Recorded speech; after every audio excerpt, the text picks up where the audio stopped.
Okay, so next talk is going to be given by Bernstein. Fast normal computation is moved via bigger number fields. Go ahead. All right, thanks. So we're getting very near the end.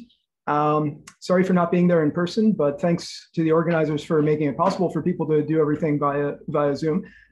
Actually, since I'm the last speaker, it's my duty and pleasure to also thank the organizers for running the entire conference. So please join me in saying thanks to the organizers for this.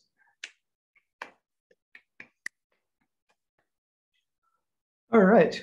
I see some clapping symbols on Zoom, and there's a camera where I see people clapping in the audience. Great. All right, to jump into the topic here, I should set some notation first because it's maybe a little bit unconventional. When you have a vector space and you look at an endomorphism of that vector space, of course, it has a matrix, which depends on the basis that you choose for that vector space. If it's finite dimensional, you can take the trace and determinant and various other invariants of this matrix. And those invariants don't depend on your choice of basis. So we just talked about the trace of the endomorphism, the determinant of the endomorphism.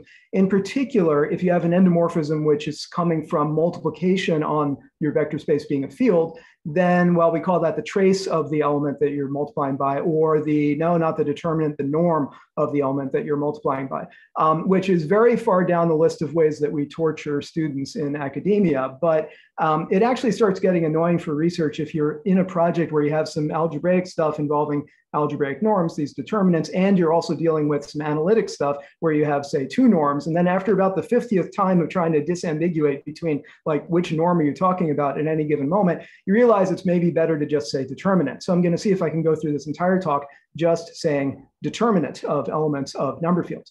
All right.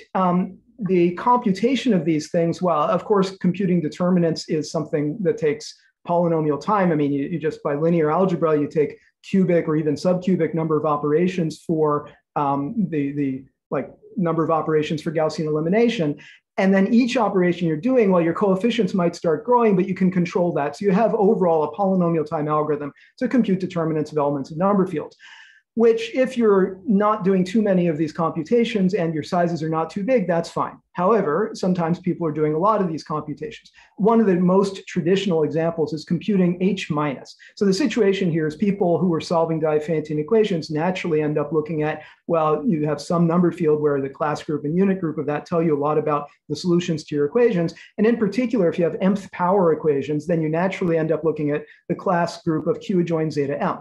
Now, the class number splits into a big piece and a small piece. The big piece is called H minus, and often just looking at H minus tells you everything that you want to know, which is very useful because there's a polynomial time algorithm to compute H minus, which is exactly via computing, well, determinants of elements of certain fields.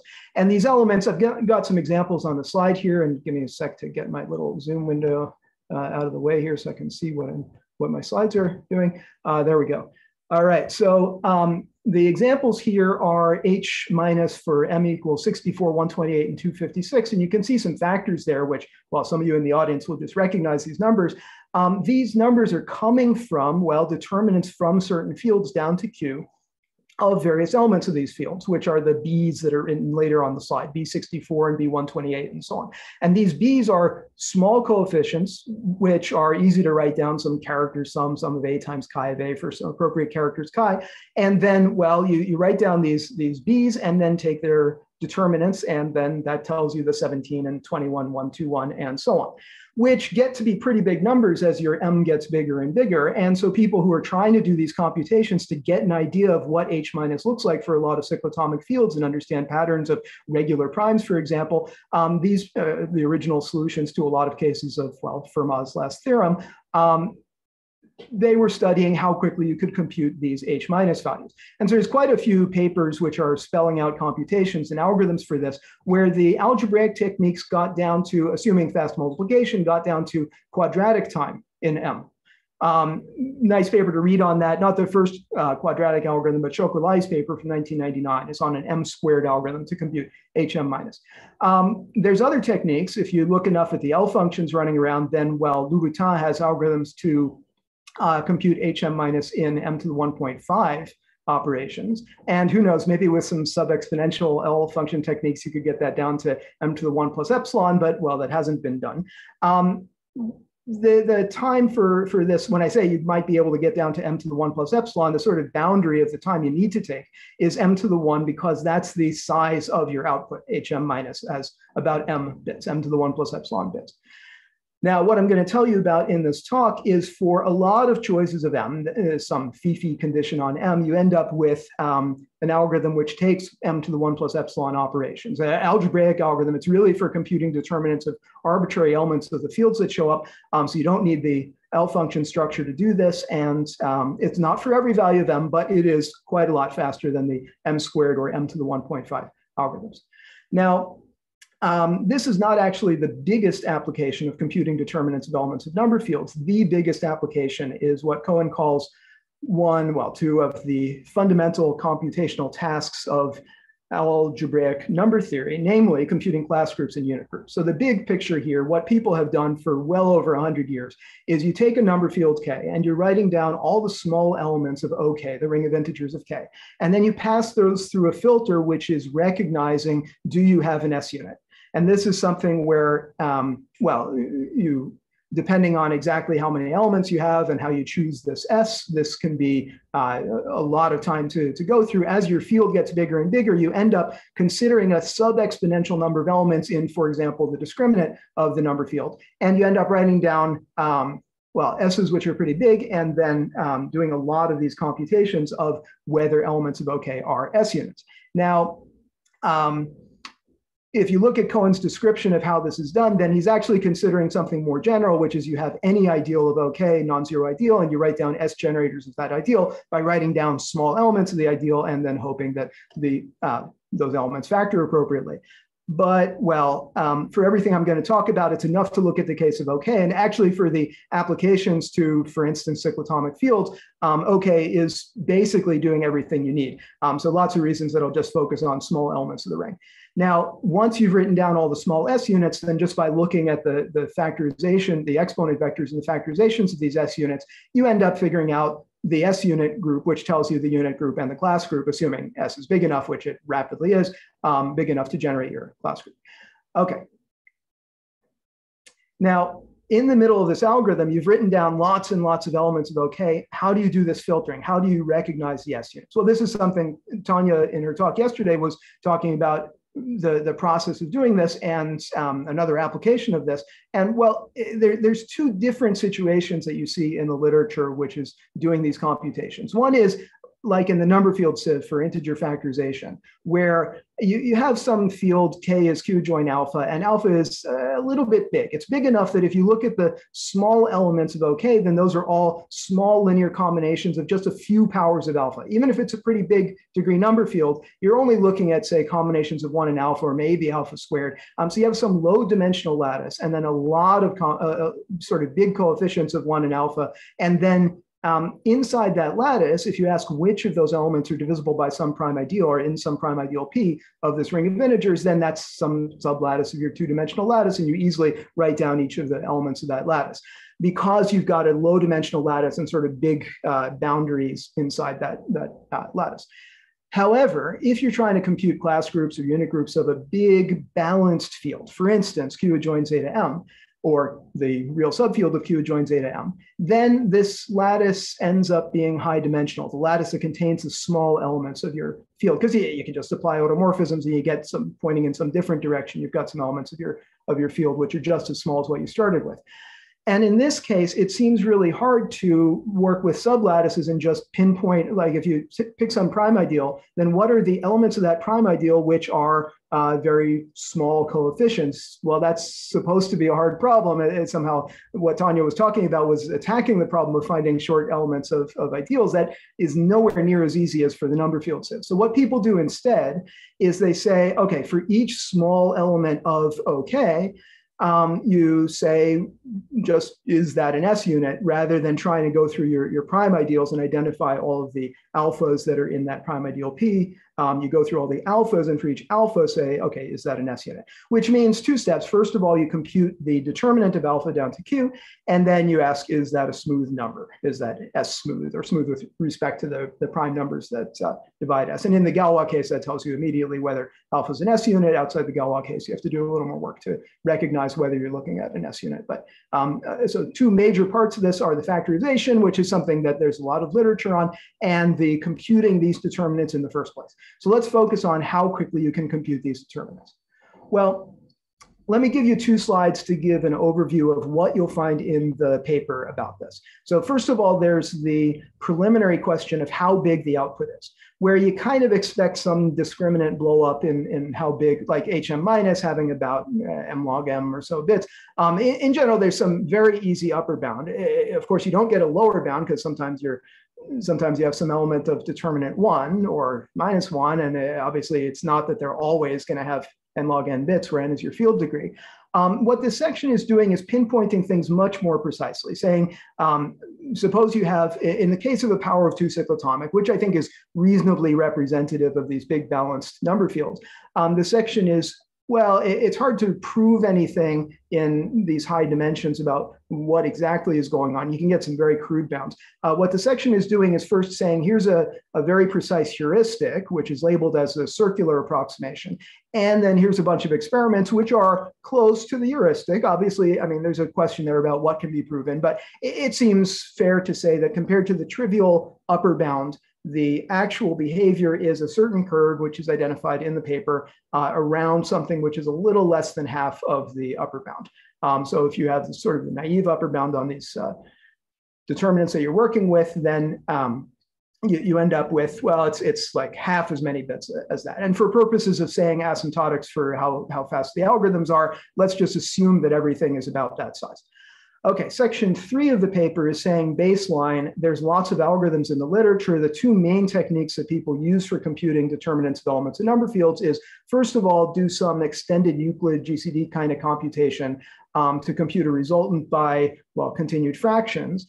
And then typically that's done in a modular way, mod a bunch of primes. And if you look at just the amount of data there, it's already quadratic. And the time for these algorithms ends up, well, lots of papers say something worse because they're kind of missing some speedups, but putting in the normal optimizations of subroutines, you end up with a total time of n squared times log n cubed for most inputs, which is the same performance, interestingly, as you get from a naive computation of just evaluate all of the embeddings of your field into the complex numbers at the alpha that you're starting with, and then multiply all of those together. And that also gives you n squared times log n cubed. Okay, so you end up with 2 algorithms which both have the same performance. And then in the case of cyclotomics, there's an extra speed up to the product of complex embeddings, which is from Schoenhage from 1982, doing complex DFTs in a fast way. And that actually makes the complex embeddings approach faster by a log factor. And that's actually, well, the amount of data you're working with, if there's n log n bits in your result, all of these algorithms end up writing down n squared log n data. And if you figure there's a log n loss for multiplication, then this n squared log n squared is the best you can do, unless you bring in subfields. Now, this is what section 1 of the paper is about, is saying that, of course, if you work down through a tower of power of 2 cyclotomic fields, computing relative determinants down to each field, then that gets rid of the volume of data problem, and you trivially get down to n to the 1 times some log factors performance. And then section 4 of the paper, which is I would say the algorithmic bulk of the paper, is saying, how much can this be generalized? Now, clearly, to apply that trick, you want to have a tower of subfields from whatever field you're trying to compute determinants from. And you want to have not some big jumps in your tower. I mean, even if you do have some fairly big jumps, having even like 2 or 3 length tower is going to give you a speed up. But to really get down to n to the 1 performance, you want to have that each degree in your tower is something small.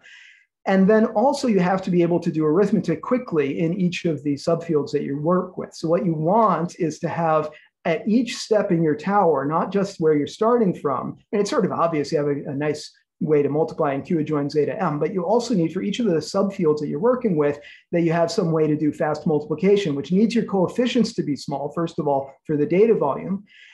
And you also need to be able to move between these bases that you have from each of the subfields while applying fast multiplication at each of those. And if you start looking at examples of how to do this, then you realize that at least from currently known techniques, you just can't always get what you want.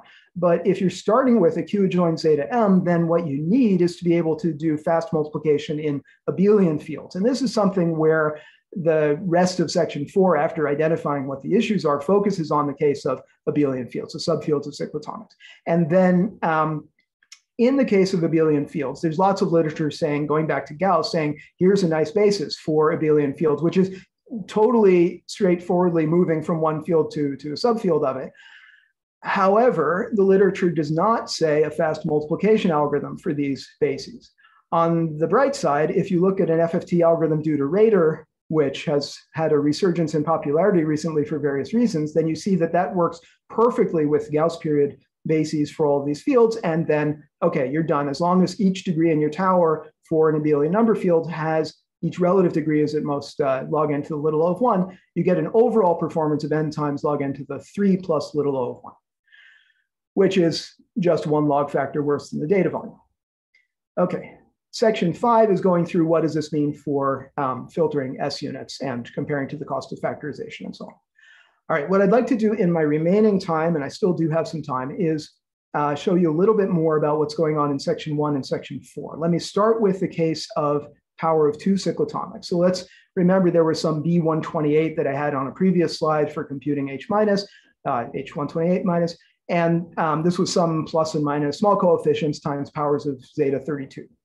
Now, how do you compute the determinant of this down to Q? Well, you multiply it by appropriate complex, well, you can pick, are you going to do the complex conjugate or some other one? What I've written down here is you're taking the automorphism sigma that preserves Q adjoins zeta 16. And anyway, you just pick which tower you're going to work with and then move down. You do one multiplication in your top field to move down to an element of the next power, in this case, power of 2 subfields down. And that gives you coefficients that are a little bigger than your plus and minuses. It's now up to 2s and 6s in your coefficients, but you have half as many coefficients to work with. And then from your new field, you do that again. So now you multiply the result with the 2s and 6s by some appropriate conjugate of that. And then now you've got, again, a little more than twice as many bits in your coefficients, 88, 104, and so on, but only half as many coefficients. And you keep working in this way down to Q, and there's your final determinant of the B128, which there's the 21,121 popping out of that. Great.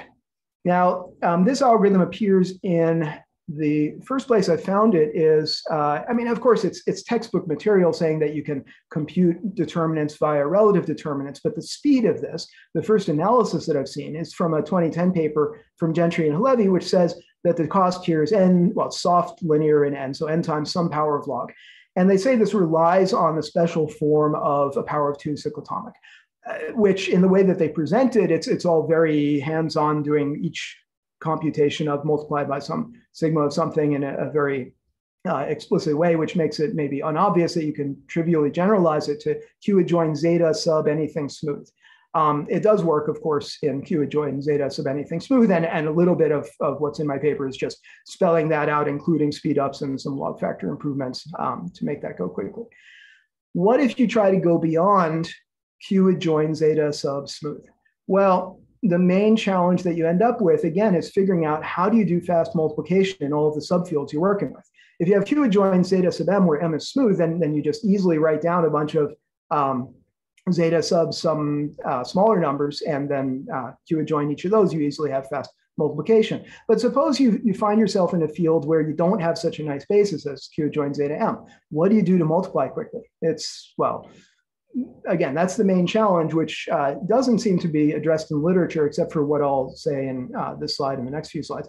One sort of ad hoc technique from 2017, we were working with multi-quadratics and did a kind of ad hoc multiplication algorithm that runs really quickly for multi-quadratics.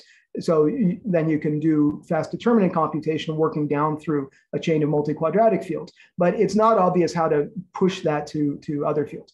All right, so that brings me to Gauss periods.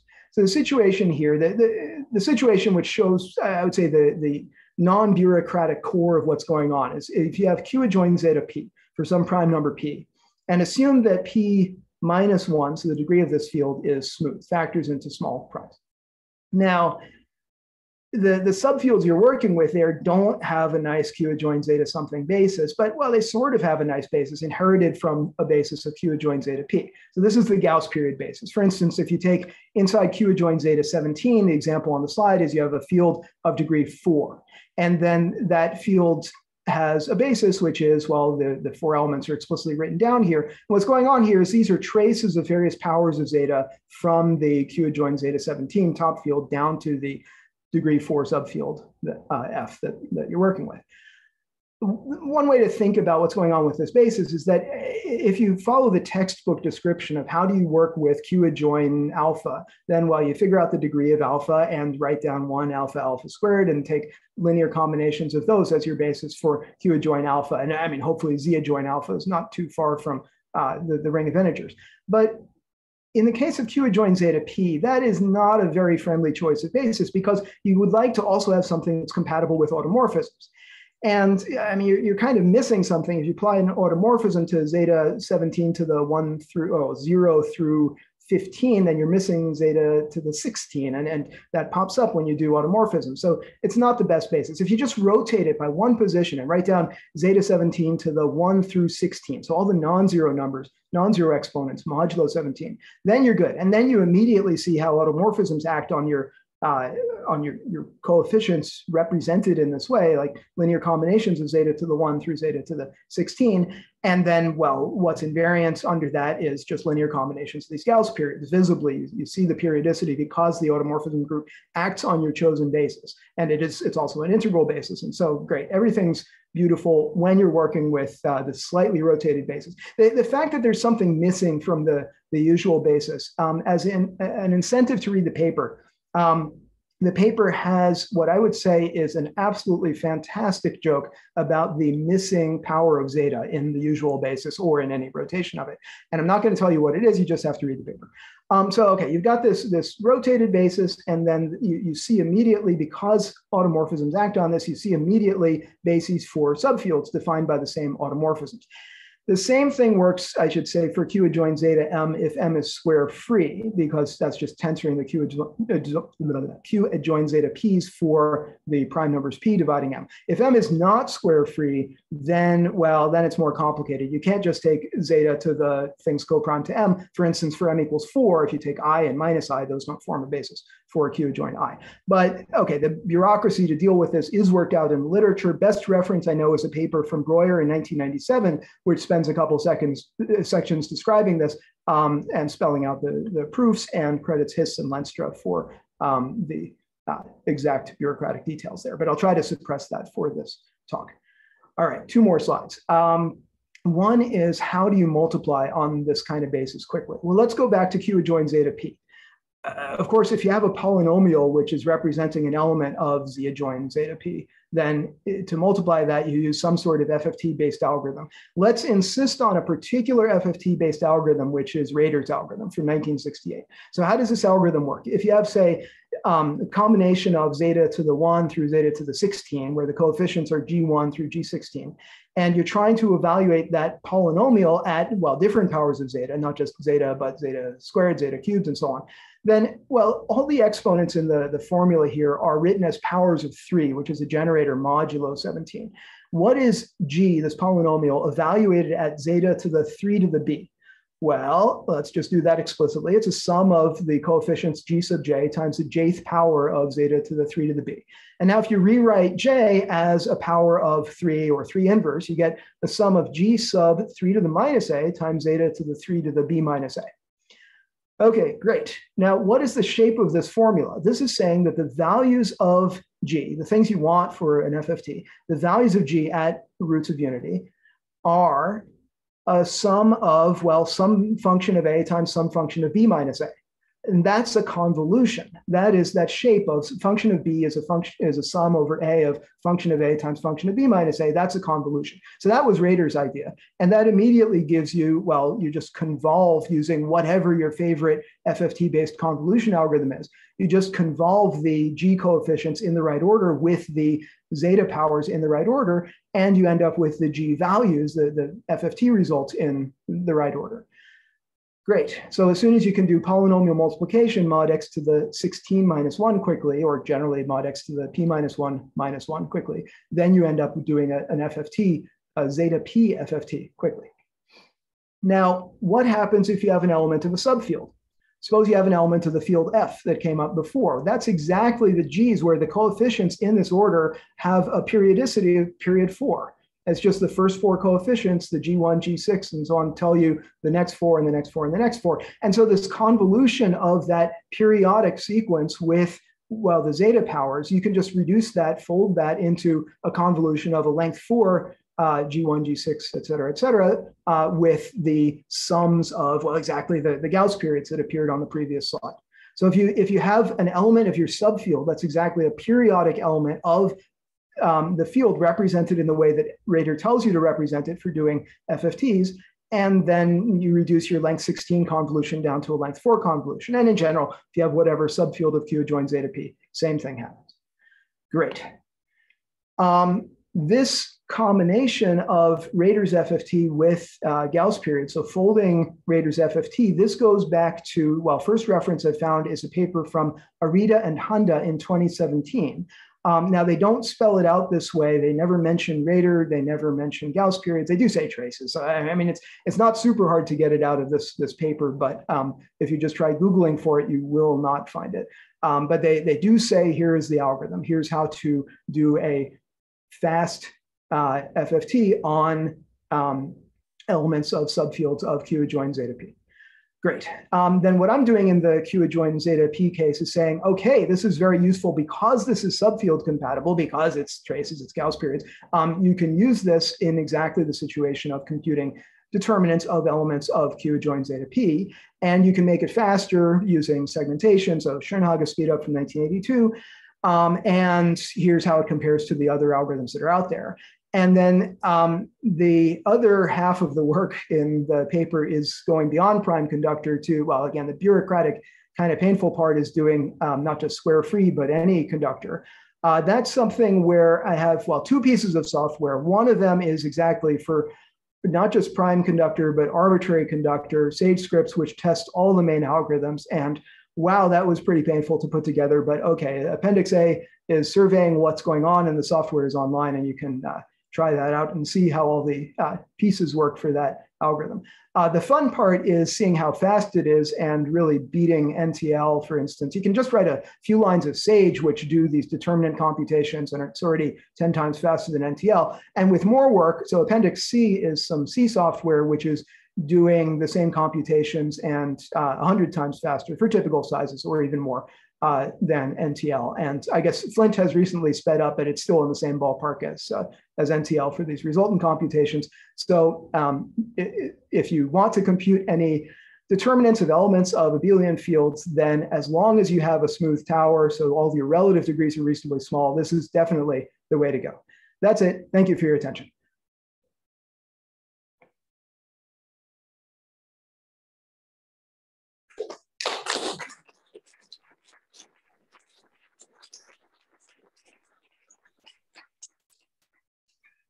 Thank you very much for the questions in the audience.